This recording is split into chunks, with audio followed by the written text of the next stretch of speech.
Lorsque les mensonges, la tricherie, manque d'honnêteté, manque de transparence, lorsqu'un des conjoints pense être plus intelligent que l'autre et cherche à le doubler, à le tricher, cet foyer n'aura jamais la paix. Même que vous vivez ensemble, vous faites 100 ans.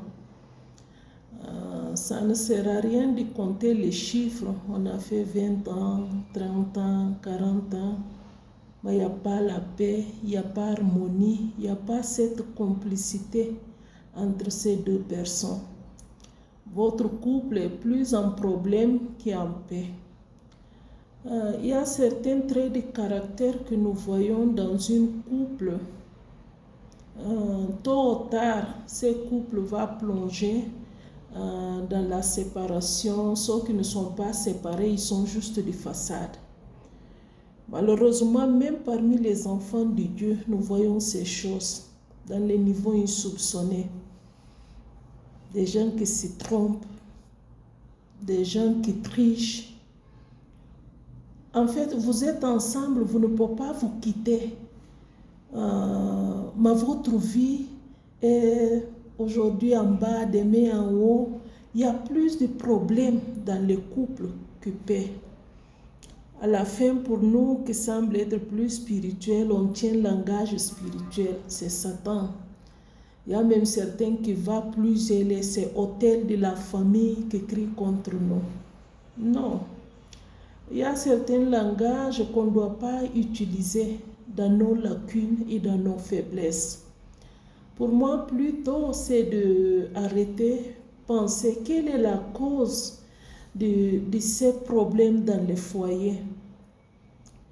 On doit chercher à identifier cette cause. Tant qu'adulte réfléchit, tant qu'enfant de Dieu, peut-être même tant que serviteur de Dieu, parce que nous nous marions, nos foyers souvent c'est pas ça. De chercher à savoir quelle est cette cause et chercher à attaquer à ces problèmes.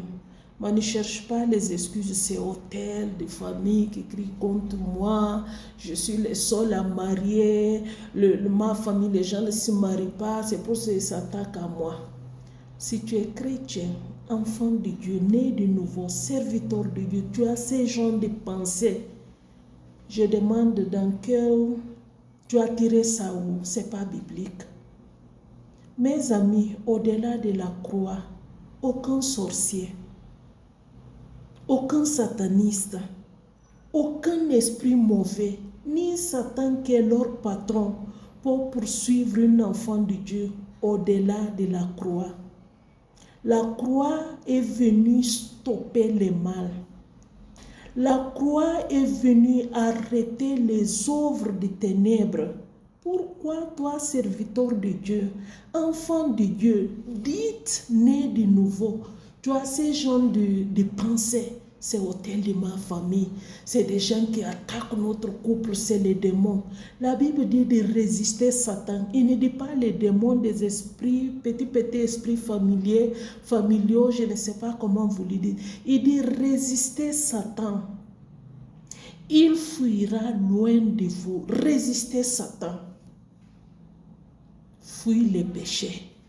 Tu ne peux pas avoir pour ami le péché et tu as peur de Satan. Tu crois que ton foyer va marcher. Le péché réduit les standards de l'homme. Quoi que ce soit ta personnalité, le péché te réduit. Aujourd'hui, il y a beaucoup de foyers, c'est juste par façade. Mais on continue à prêcher, on continue à sourire, on continue à rire. Chacun en train de tricher, doubler, mentir, tourner. Mon ami, il y a des choses que tu poses comme acte. Il n'y a que toi, toute seule, qui va les payer comme conséquence. Notre corps est le temple du Saint-Esprit. Le péché sexuel, c'est le seul péché que nous péchons contre notre corps. C'est pour ça que lorsque tu arrives dans ce niveau de péché, souvent ta vie n'est pas ça. Tu vas continuer à prêcher, tu vas continuer à diriger une communauté ou une organisation ou quoi que ce soit. Tu vas continuer à sauter, à descendre. Mais il y a que toi qui vas le payer comme conséquence. Non, dans cette aventure, tant que le couple est en Dieu, je vous assure que le foyer est en harmonie. Ça, c'est des indicateurs que chaque enfant de Dieu doit connaître. Tant que le couple est attaché à Dieu, le foyer est en harmonie. Et en harmonie, je dis bien en harmonie. Ce n'est pas les petits problèmes, petits conflits qui vont déstabiliser ce foyer. Mais lorsque nous quittons Dieu, que nous descendons ce triangle, tu vas te rendre compte, chacun va prendre une décision en direction opposée.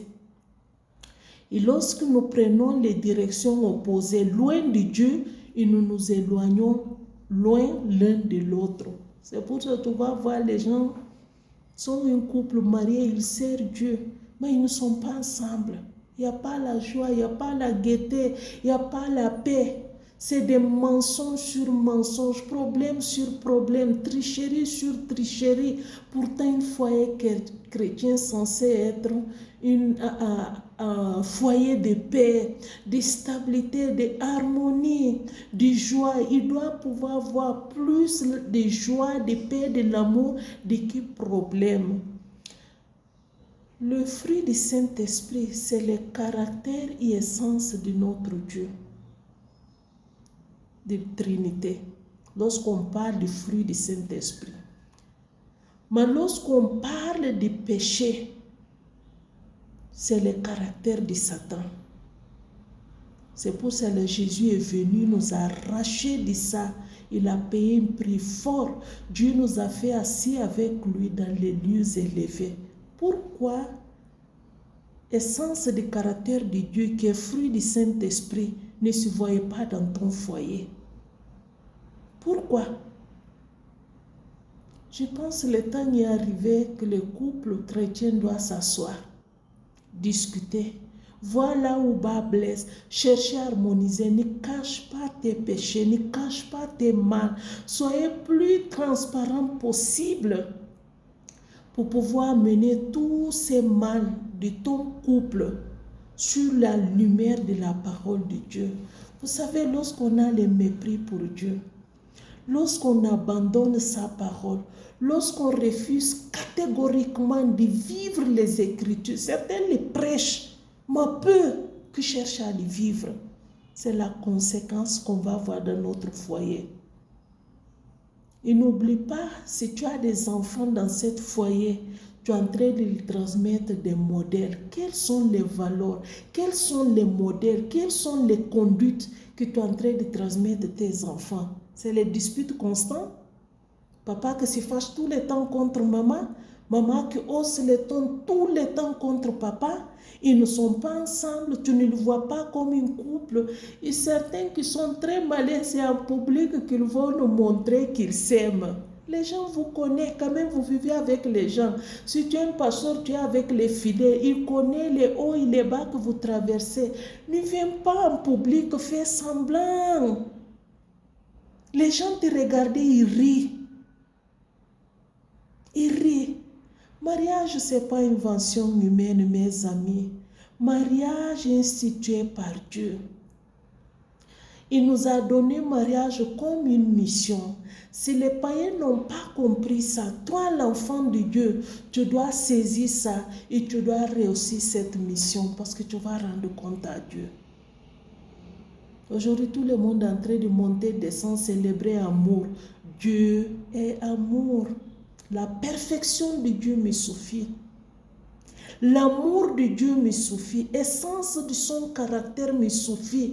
Qui me donne cette force, cette vertu de vivre avec mon conjoint en paix. Nous ne sommes pas des animaux. Il ne fait pas semblant. Dieu connaît vos difficultés. Tant que vous n'êtes pas arrêté pour emmener ces choses à la lumière de Christ, confessez vos péchés l'un à l'autre, trouvez une solution. Votre foyer sera toujours endroit là où les esprits mauvais vont danser. Vous n'aurez pas la paix. Ne vous trompez pas. Vous ne trompez pas vos fidèles, vous ne trompez pas vos frères et sœurs en Christ, vous ne trompez pas vos familles, même vos enfants. Il y a un moment qui va arriver, l'enfant va savoir, papa, ça ne va pas. Et lorsque vous voyez ces désordres dans les couples qui se lèvent, ils tapent une semaine, 2 semaines, ils coupent la parole, ils ne se parlent pas. Les couples qui sont là, chacun lève, il fait son programme, l'autre n'est pas au courant. Chacun qui gagne son argent, l'autre ne sait même plus comment ça dépenser. Tu veux donner l'argent à ta famille, tu ne dépenses à ton conjoint. En fait, c'est une vie de duplicité. Ça, c'est un indicateur que vous êtes déconnecté de Dieu. Je vous ai dit, c'est comme un triangle. Un couple chrétien est en Dieu. Lorsque nous descendons de Dieu, lorsque nous décidons de quitter Dieu, on va descendre ce triangle pour rester au coin. Et chacun va dans une direction opposée. Et plus que nous nous éloignons de Dieu, plus nous nous éloignons les uns les autres. Quelle est votre vie personnelle avec Dieu?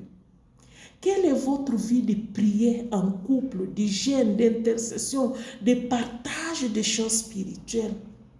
Comment vous réglez vos problèmes? Est-ce que c'est dans la violence? Il y a des couples dits chrétiens. Il y a des gens dits serviteurs de Dieu qui se battaient. Ce n'est pas juste avec la bouche mâchicotée. Ça vient au point. Je ne sais pas si c'est des bons français. Et dimanche, on se lave promptement. On va à l'église, on adore Dieu, chacun rentre. Ils sont qui prêchent. Tant que nous, comme nos serviteurs de Dieu, on donne des belles sermons. On rentre. Mais dans le foyer, ça ne va pas. Le temps est arrivé, l'hypocrisie là, il faut l'arrêter parce que ce n'est pas pour quelqu'un, c'est pour toi. La duplicité, il faut l'arrêter. Sois plus honnête avec toi parce que tu seras jugé. Tu seras jugé. Et l'autre chose, n'oublie pas, tu as un enfant à donner une valeur. Il y a une conduite à tenir. Comment une femme mariée doit se conduire avec les hommes qui n'est pas son mari. Ça, c'est des indicateurs. Toi, tu es un homme marié. Comment tu vas conduire avec les femmes que tu as à l'église? Cette ère de papa, maman, tous les serviteurs de Dieu nous appellent papa et maman. Il y a des jeunes filles qui viennent à la maison nous servir, laver habits de papa, slip de maman, fais ceci. Honte à toi. Honte à toi. Il y a une conduite qu'un serviteur de Dieu doit avoir avec des jeunes filles, avec les femmes mariées. Avec les femmes mariées, mon foyer, c'est moi de les diriger. Mon foyer, c'est moi de les bâtir. Toi, tu es marié, c'est des femmes mariées de ton église qui vont venir, papa, il prépare chez elle, laisser son mari, elle ne balaye pas sa maison. Oh. Elle ne lave pas la vie de son mari. Oh. Son mari lui donne l'argent de marché. Cette femme va découper pour partir amener chez papa. Tous ces désordres, c'est l'indicateur. Lorsque tu vois ça dans une communauté, ces couples ne vont pas faire long feu. Ils ne vont pas faire long feu. Toi, tu es marié. Comment une femme va cuisiner pour venir donner à ton mari? Parce que c'est papa, c'est notre fille. Il cuisine pour mon mari. Toi, tu es une femme mariée, tu es une femme de serviteur de Dieu avec ton mari dans ton foyer. Une femme va laisser son foyer, venir s'asseoir avec toi, matin, midi, soir. Lendemain encore, elle vient, matin, midi, soir. Après lendemain, tant que maman passe, tu ne peux pas dire, affaire là, ça commence à être louche.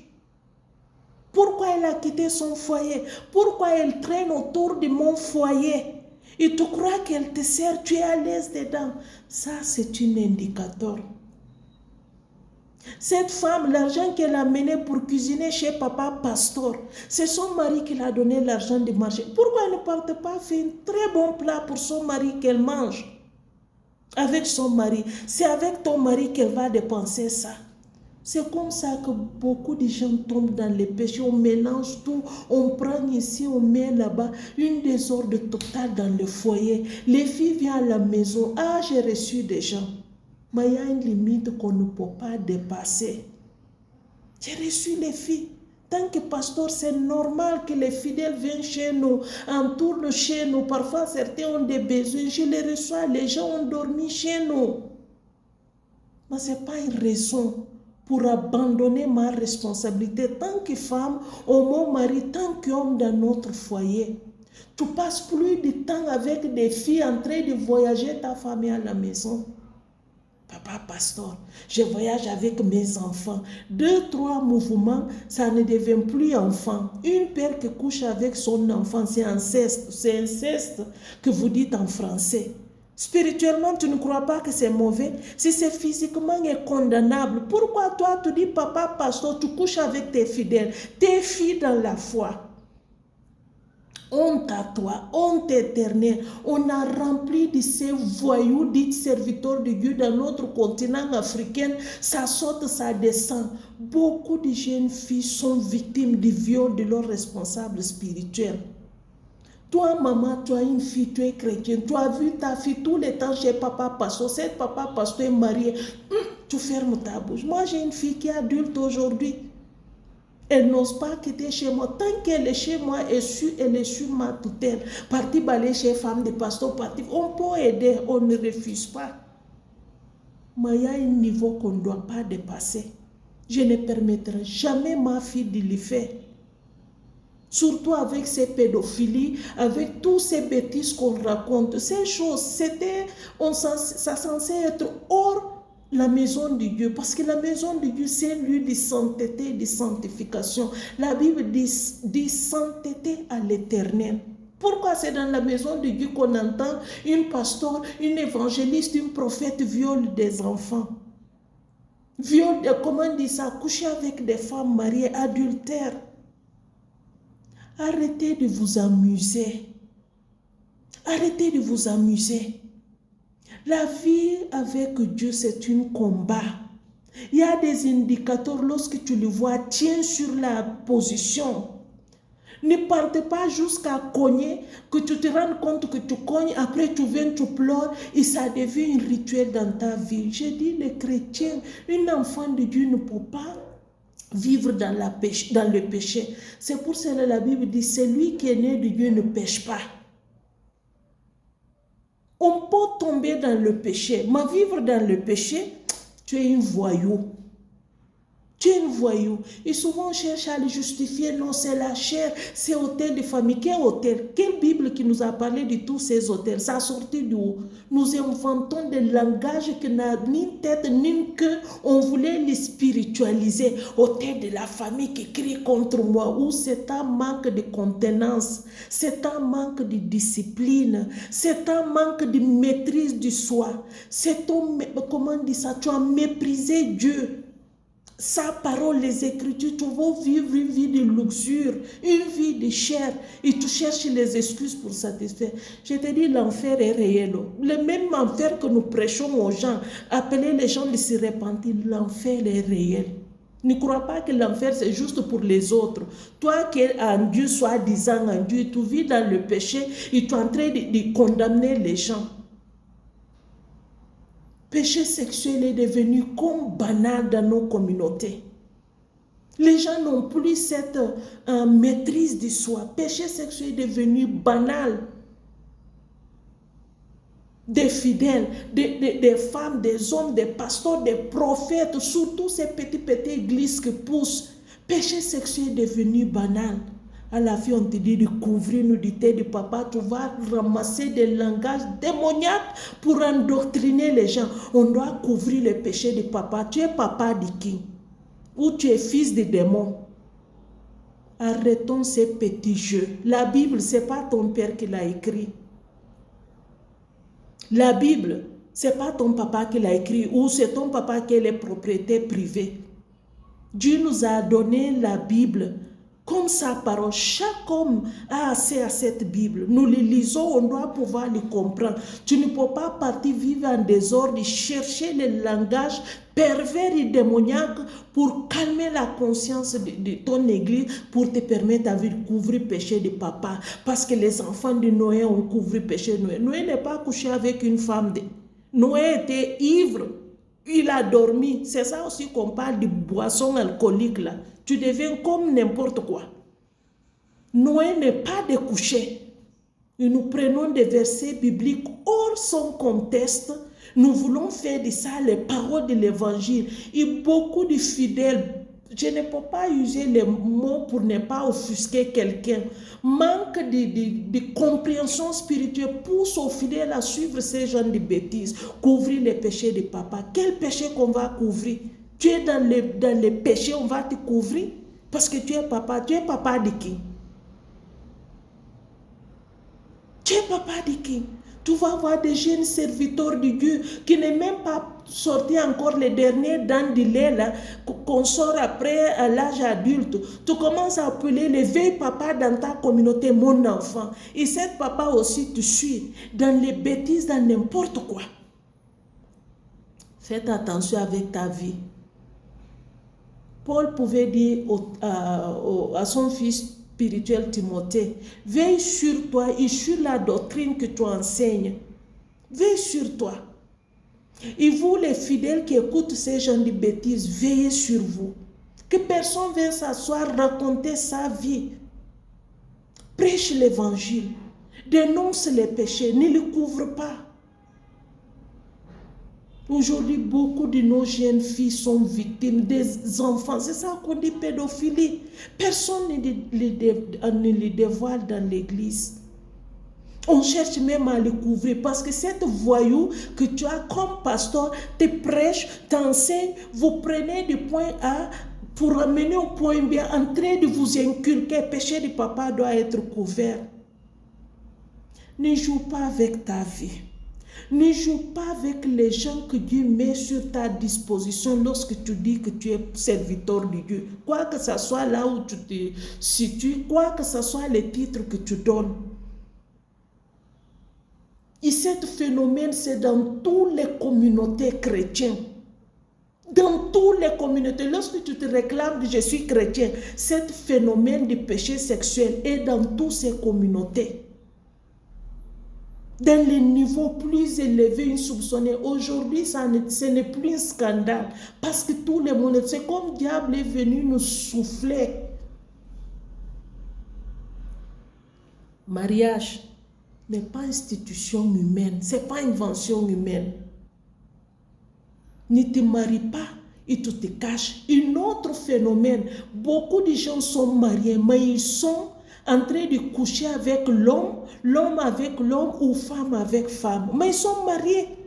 Ils se disent chrétiens, ils se disent serviteurs de Dieu, mais ils sont dans cette pratique abominable devant Dieu.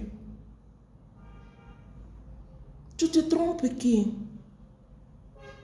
Tu te trompes qui? Tu te trompes toi-même. Dans le livre d'Apocalypse, il dit, toi qui pêches. C'est comme Dieu t'a donné les licences. Il dit, continue à pêcher.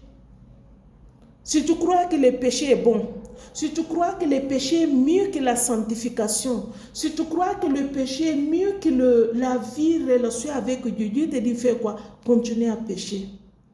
Toi qui es saint, continue à vivre la sanctification. Le jour va arriver, là où le bon sera détaché du mauvais. C'est là-bas qu'on va voir qui est qui. Qui est qui? Moi qui dis serviteur de Dieu, c'est là-bas que tous les gens qui sont sur ma responsabilité vont me voir tel que je suis. Parce que la Bible dit que les mauvaises herbes là, seront attachées, jetées dans le feu, dans les ténèbres du dehors. Et aujourd'hui, on entend toutes sortes de coachs, toutes sortes d'enseignements dans les réseaux sociaux. On commence à mener encore cette affaire de polygamie. Il y a même des pasteurs qui s'aventurent, des voyous qu'on appelle pasteurs, qui s'aventurent de vouloir enseigner ça. Dans l'Ancien Testament, Dieu n'a pas condamné. Il y avait des gens qui sont mariés. La Bible dit que c'est à cause du dureté de notre cœur. Au début, ce n'était pas comme ça. Dieu a créé un homme, il a créé une femme. Qu'est-ce qui a mené la polygamie? C'est toujours l'invention humaine. Et regarde là où ça nous amène. Tout ça, c'est pour justifier nos péchés, pour calmer nos consciences. Si tu veux vivre la paix, l'harmonie Restez-vous à Dieu tant que couple. Tant que vous êtes en Dieu, mon ami, réussis cette mission que Dieu nous a donnée, qu'on dit mariage, c'est possible. Jour que vous décidez de descendre, de quitter Dieu pour descendre ces triangles, sache que chacun va prendre une direction opposée. Plus que vous descendez, plus vous vous allez éloigner de Dieu et plus vous vous éloignez les uns les autres. Il y a les couples qui sont ensemble. Ils habitent ensemble, mais ils se sont perdus, ça fait longtemps. Longtemps. C'est dans notre propre intérêt que la Bible nous a pris tout ce qui est nécessaire, tout ce qu'il nous faut pour vivre une vie de couple heureux. On n'a pas besoin de copier. La Bible, qui est la parole de Dieu, nous enseigne le nécessaire. On n'a pas besoin de créer ou de recréer. La Bible nous enseigne le nécessaire. Que Dieu ouvre tes yeux. L'amour parfait, c'est en Christ. Pour nous, les enfants de Dieu. L'amour parfait, on le trouve qui en Dieu, pas ailleurs. Une vie de couple ne censée pas être une vie charnelle. Chacun cherche à être plus intelligent. Vous allez vous rendre compte, vous n'allez pas loin. Vous n'allez pas loin. Que Dieu t'aide. Ce n'est pas trop tard de recommencer. Une suggestion avant de terminer. Si ça ne va pas dans ta famille, soyez un peu raisonnable. Tant que père de famille, appelle ta femme, pas dans les querelles, pas dans les disputes. Discutez. Ne viens pas pour accuser ou pointer les doigts. Discutez. Qu'est-ce qui ne va pas?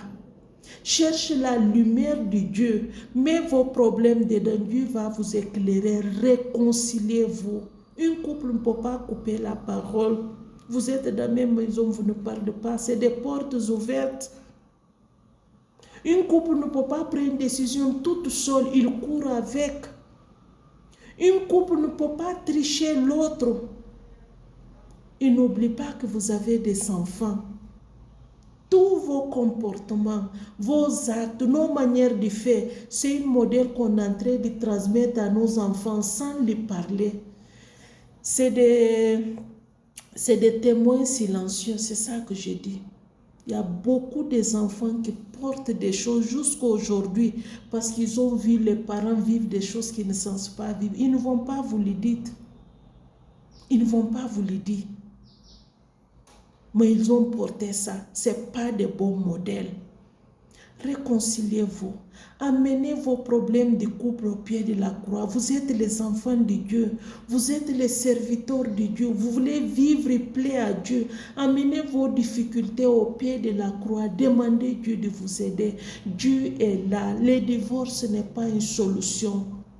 Même passage que nous prenons pour pousser les gens à donner la dîme, il faut lire tous ces chapitres de Malachie. La Bible dit que Dieu est le divorce. Ce n'est pas dans les volontés éternelles de Dieu. Il y a des choses que le Seigneur est obligé de se taire avec, mais pas parce que ça lui plaît. Et on cherche toutes sortes d'excuses. Le divorce ne plaît pas à Dieu. Il dit qu'est-ce que Dieu a uni ne les sépare pas. Dieu veut que le mariage dure jusqu'à la mort. Qu'il y a la paix. Ce n'est pas juste une durée pour durer, mais qu'il y a harmonie.